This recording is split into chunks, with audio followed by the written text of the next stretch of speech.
ASEAN considers upgrading relations with Turkey to full dialogue partner. US voices intention to boost ASEAN partnerships.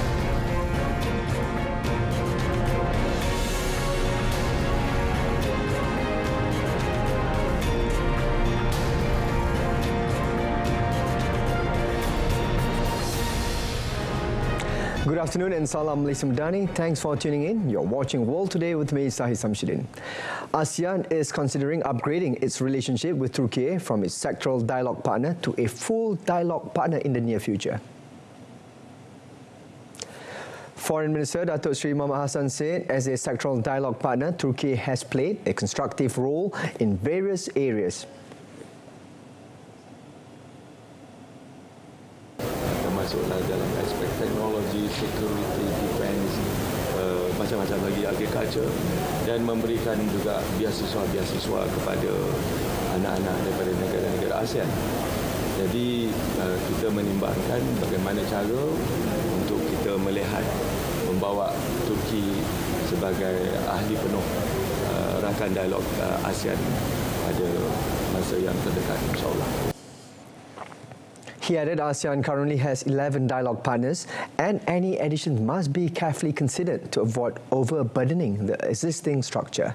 The Foreign Minister was met after chairing the trilateral meeting between Malaysia, Turkey and the ASEAN Secretariat this morning. The 30-minute meeting was also attended by Turkish Foreign Minister Hakan Fidan and ASEAN Secretary General Dr. Kau Kim Horn. It was held on the sidelines of the 58th ASEAN Foreign Ministers meeting and related meetings. The United States is holding active discussion with several countries at the 58th ASEAN Foreign Ministers meeting to push for further progress on U.S. reciprocal tariffs. U.S. Secretary of State Marco Rubio said the door remains open to adjusting tariffs, with the United States actively engaging with multiple countries on trade rebalancing. Speaking to media on the sidelines of the ASEAN meetings in Kuala Lumpur, Rubio said every country in the world is going to get a letter on Trump's rebalancing of trade. The president's been clear. He's been clear for 30 years, even before he was in politics, that he felt that the status of global trade was unfair to American workers and the American economy. And this is an effort to rebalance that at a global scale. I would say that when all is said and done, many of the countries in Southeast Asia are going to have tariff rates that are actually better than countries in other parts of the world, and could be a benefit. Meanwhile, Rubio said the U.S. remains committed to deepening strategic and economic partnerships in the Indo-Pacific, particularly in Southeast Asia. Highlighting the region's importance, Rubio said over 6,000 American companies have invested in Southeast Asia, calling it the youngest part of the world demographically with enormous growth potential. The history of the 21st century will largely be written in the Indo-Pacific, and particularly in Southeast Asia. This is a part of the world where over 6,000 American companies have invested. These are important partnerships, both economic and defense cooperation partnerships, that we're not going to abandon or walk away from. We're going to continue to build on them. Meanwhile, the United States is laying diplomatic groundwork for President Donald Trump's potential appearance at the 47th ASEAN Summit in October. Rubio said the U.S. administration is currently working on finalizing the date for Trump's participation in the high-level meeting, which will be hosted in Kuala Lumpur. In another development, Rubio said the United States continues to explore a pathway to peace in Ukraine through constructive engagement with Russia. Mr. Rubio, you mentioned that Lavrov has presented a so-called new approach on Ukraine. What is that new approach? Well, it's not a new approach. It's a new idea or a new concept that I'll take back to the president to discuss. That new concept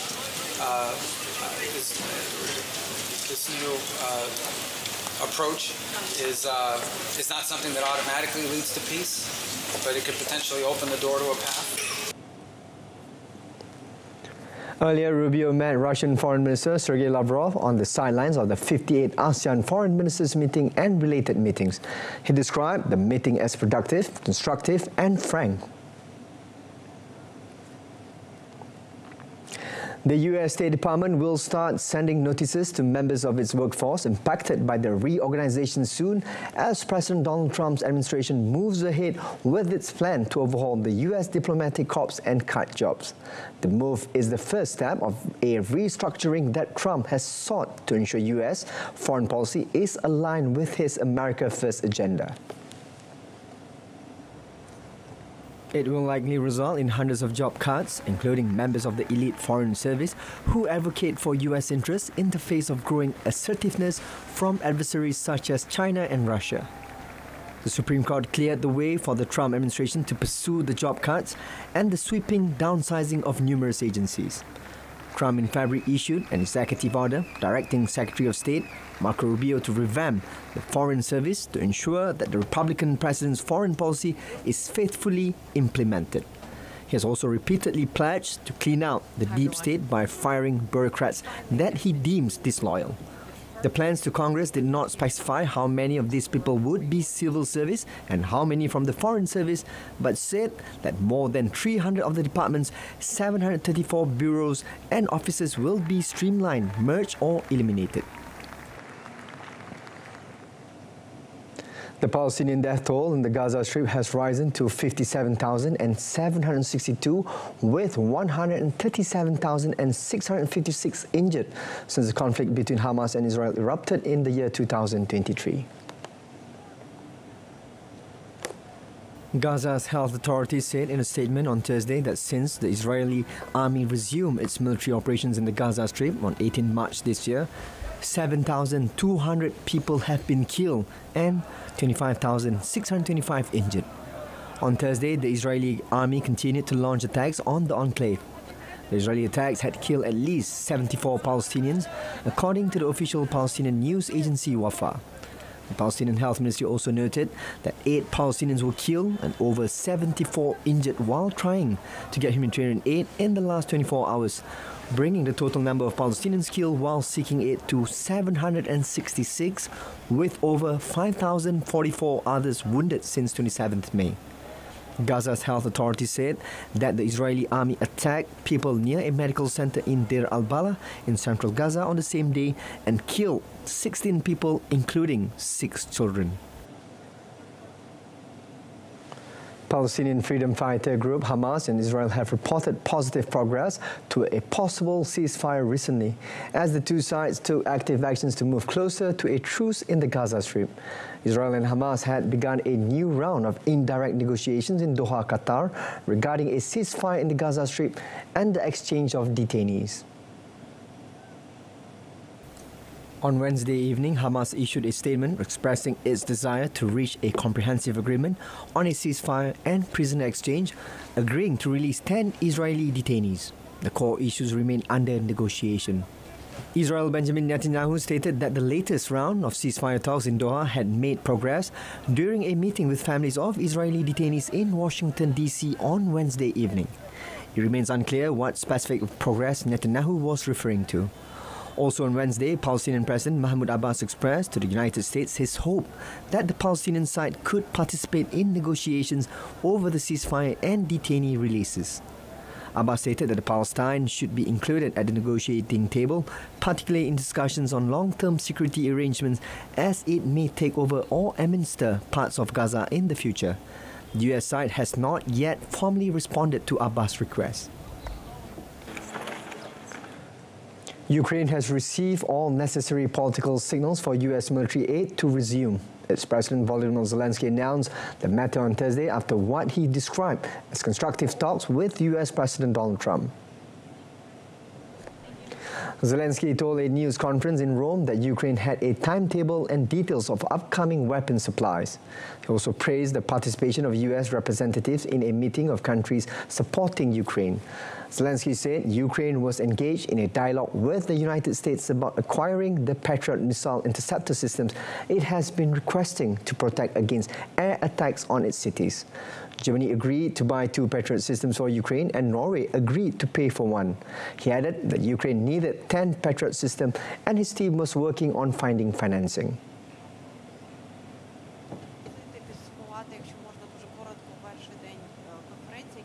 З президентом Трампом у нас позитивний діалог щодо систем Петріотів.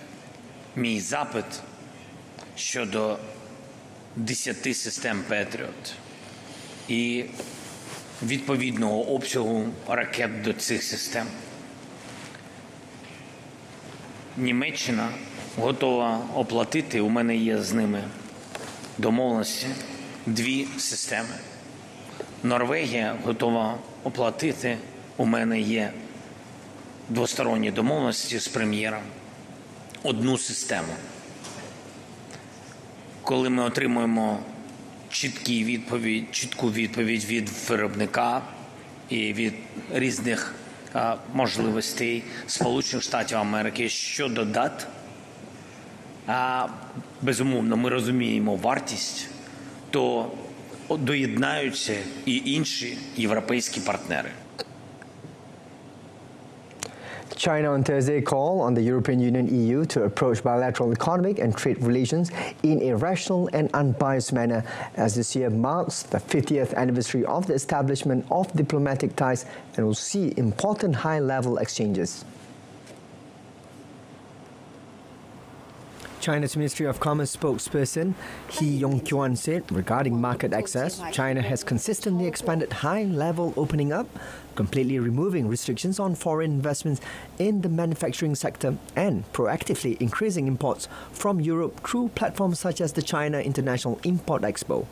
In contrast, the EU has in recent years practiced protectionism in the name of fair trade, abused trade remedy instruments, and exploited gaps in international trade rules to create unilateral tools that contradict the fundamental principles of the World Trade Organization's WTO and the spirit of free trade. The spokesperson added that the EU has frequently launched investigations into Chinese companies over foreign subsidies and other issues, resulting in a continued decline in market openness and a worsening business environment.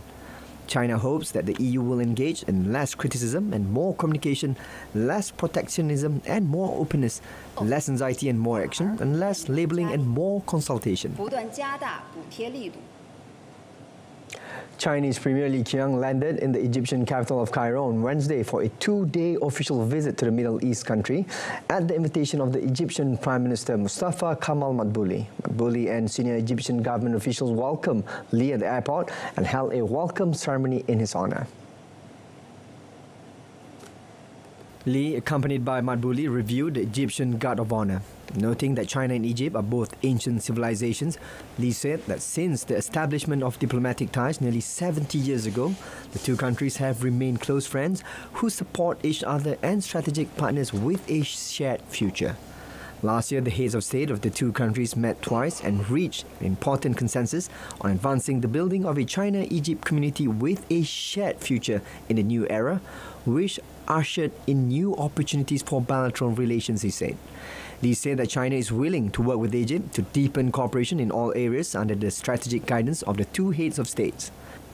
This includes continuously enriching the connotation of the China-Egypt Comprehensive Strategic Partnership, inject strong momentum into their respective development and national rejuvenation, and contribute actively to regional and global peace and stability.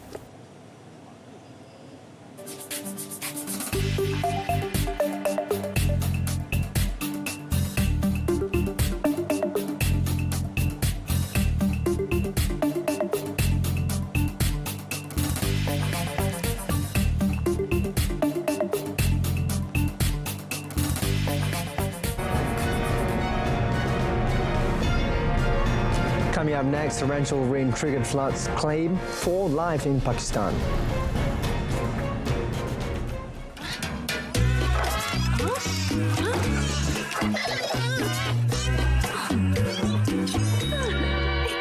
Guna mentol jimat tenaga untuk lebih jimat.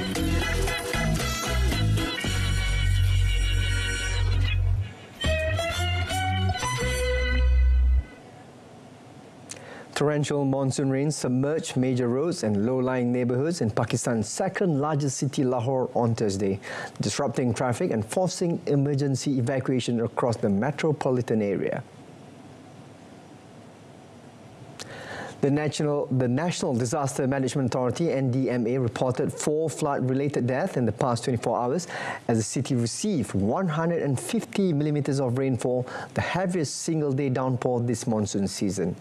Widespread urban flooding left several key commercial districts, including Gulfberg and Liberty Market, under waist-deep water. At least 90 people, including 45 children, have died in Pakistan from flood and rain-related incidents since June 26, according to statistics released on Thursday by the National Disaster Management Authority, NDMA. The casualties resulted from drowning, landslide and collapsing structures during monsoon downpours. The authority issued fresh alerts for flash flooding and glacial lake outbursts in northern and northwestern provinces of Gilgit-Baltistan and Khyber Pakhtunkhwa, citing a significant rise in temperatures. Argentina's Senate approved pension increases on Thursday despite resistance from Libertarian President Javier Milei, who immediately vowed to veto the measure over fiscal concerns. The Senate backed the pension reform with 52 votes in favor and 4 abstentions, following earlier approval by the lower chamber of Congress. The bill would boost retirement benefits for millions of Argentines struggling with the country's economic crisis. Milei, who has made fiscal austerity a cornerstone of his presidency, was defiant in his response to legislative action. Ha puesto 100.000 a 1, que todos saben lo que voy a hacer.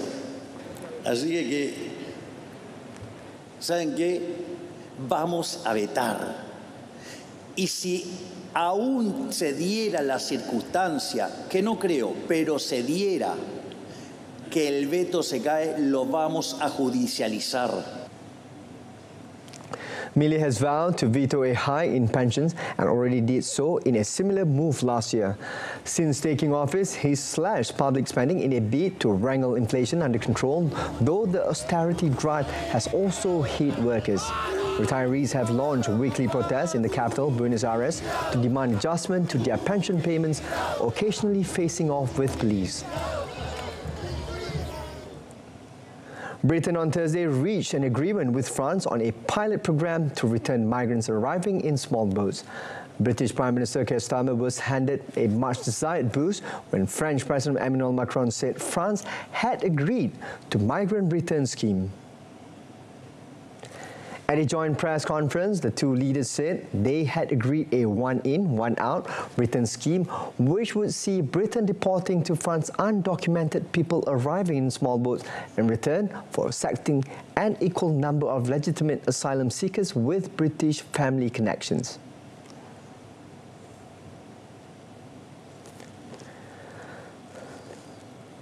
So I'm pleased to announce our agreement today on a groundbreaking returns pilot.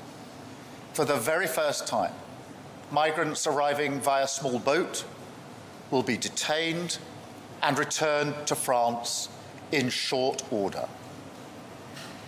In exchange for every return, a different individual will be allowed to come here via a safe route, controlled and legal, subject to strict security checks, and only open to those who have not tried to enter the UK illegally.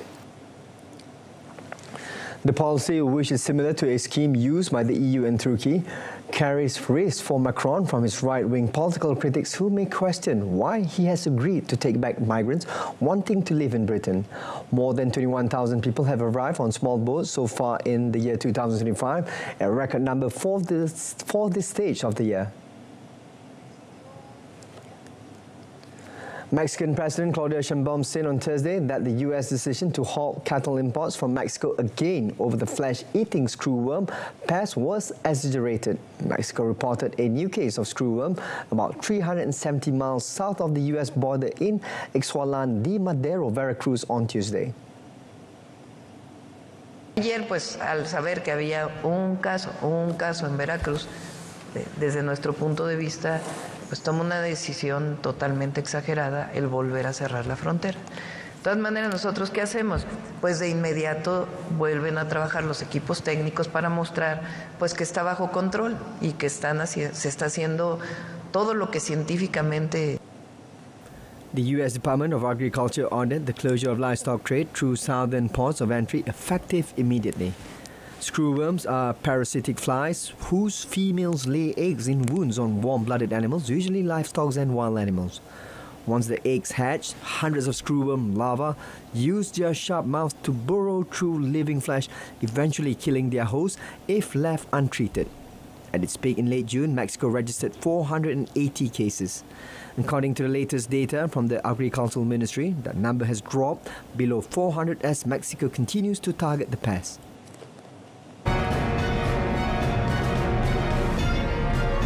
Still to come in our sports segment, Swiatek dismantles Bensik to breeze into Wimbledon final.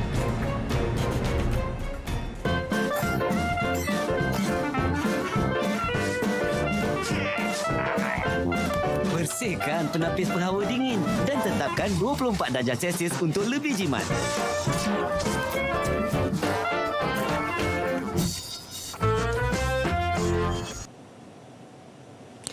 Iga Swiatek breezed into her first Wimbledon final, demolishing former Olympic champion Belinda Bencic 6-2, 6-love in just 71 minutes on centre court. Five-time Grand Slam champion Swiatek, not previously known for her prowess on grass, caught her Swiss opponent cold, racing into a 3-love lead and never relinquished her grip against her 35th ranked opponent. Bencic, who won gold at the Tokyo Olympics in the year 2021, at least got on the board in the first set, but in the second set, the rampant Swiatek went up another gear and her opponent had no answers. Swiatek has won all 5 of her Grand Slam finals, but standing in the way of a 6th major title is Amanda Anisimova in their first professional meeting. Well, I haven't followed her previous matches today. I followed because I was playing after, so I didn't watch though. So for sure, she must be playing great. She also had great tournament before Wimbledon, so she knows how to play on grass, and with her game style, the surface, fits her. So it's gonna be a challenge. But yeah, I haven't watched a lot, so I'm gonna just prepare tactically tomorrow, and that's it. Earlier, Anisimova, the American 13th seed, shattered Aryna Sabalenka's Wimbledon title bid with a tense 6-4, 4-6, 6-4 victory. Anisimova's victory extended her win-loss record over her equally big-hitting rival to 6-3. At an oven-like centre court where the temperature climbed to 30 degrees Celsius, Sabalenka twice rushed to the aid of ill fans by supplying bottles of cold water and an ice pack before she cracked under pressure from her opponent in the 10th game. The 23-year-old Anisimova made her opponent sweat for every point and wrap up the opening set when Sabalenka produced a double fault. Sabalenka roared back and broke for a 4-3 lead en route to levelling up the match at 1 set apiece. The duo swap breaks at the start of the decider, but Anisimova pounced again when Sabalenka sent a shot long and went on to book a final with Swiatek. Elsewhere, Czech Kateřina Siniakova and Sam Verbeek of the Netherlands claimed the Wimbledon mixed doubles title, defeating Britons Joe Salisbury and Brazilian Luisa Stefani 7-6-3, 7-6-3. Facing home favourites Salisbury and Stefani, the Czech-Dutch duo held their nerve while Stefani appeared to be hampered by a leg issue in the second set. As Siniakova sealed victory with an overhead smash, the duo celebrated their first title together, Siniakova's maiden mixed doubles Grand Slam and Verbeek's first Grand Slam triumph of any kind. For the 29-year-old Siniakova, the win added to her 10 Grand Slam women's double titles, including the Australian Open crown with American Taylor Townsend in January.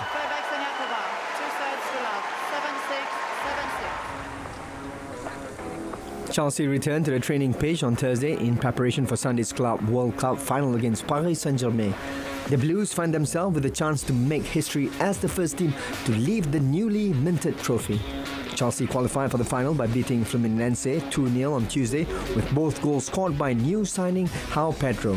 Luis Enrique's PSG, meanwhile, booked their place with a statement 4-0, crashing off Real Madrid on Wednesday, and are now just one match away completing and historic quadruple, having already won the Champions League, Ligue 1 and the Coupe de France this season.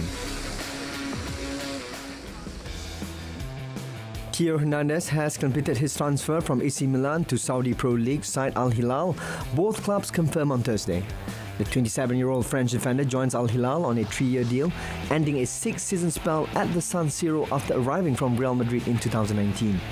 The move had been expected after Milan manager Massimiliano Allegri stated on Monday that Hernandez would not be part of the squad next season. He will not be playing under former Inter Milan coach Simone Inzaghi, who took over the club in early June.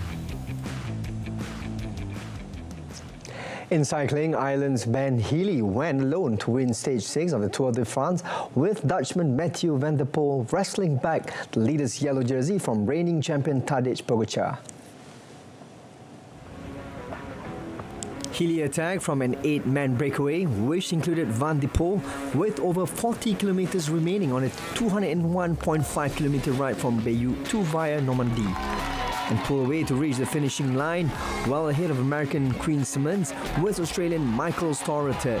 Van der Poel, who lost the overall lead to Pogačar after Wednesday's individual time trial, was unable to keep pace with the breakaway, but moved back to the top of the general classification with a gap of 1 second over the Slovenian champion. Final item on motorsports, Formula 1 updates. Lauren McKees got down to work as Red Bull team principal on Thursday, a day after replacing Christian Horner, and recognized big challenges ahead for the once dominant former champions. The Formula 1 team released a video interview after a filming day with the current RB21 car at Silverstone, with McKees meeting staff and doing plenty of handshaking. McKees has a track record in F1 dating back to 2001 with now defunct Arrows. He subsequently worked with Minardi, who became Red Bull-owned Toro Rosso and are now Racing Bulls. The Frenchman also spent 4 years at the governing FIA as safety director and deputy race director. Red Bull are building their own power unit for 2026 when they will take on major manufacturers Mercedes, Honda and Ferrari. While McKees hailed his team as the best, Red Bull are only 4th overall in this year's constructors' standings and have won 2 of 12 races so far this season. 4-time world champion Max Verstappen is 69 points behind leading McLaren driver Oscar Piastri. Verstappen's future remains uncertain despite a contract until 2028, with Mercedes and Aston Martin keen to secure his services.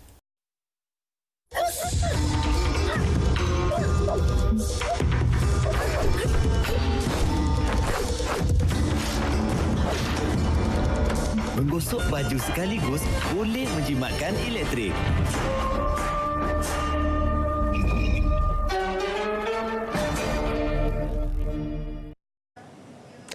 That wraps up World Today this time around. In our top story, ASEAN considers upgrading relations with Turkey to full dialogue partner. For business news updates, do join us tonight at 8:30 p.m. on TV1 or saluran Berita RTM. Till then, I'm SAHIH Samsudin, Malaysia MADANI, Rakyat Disantuni. Thanks for tuning in.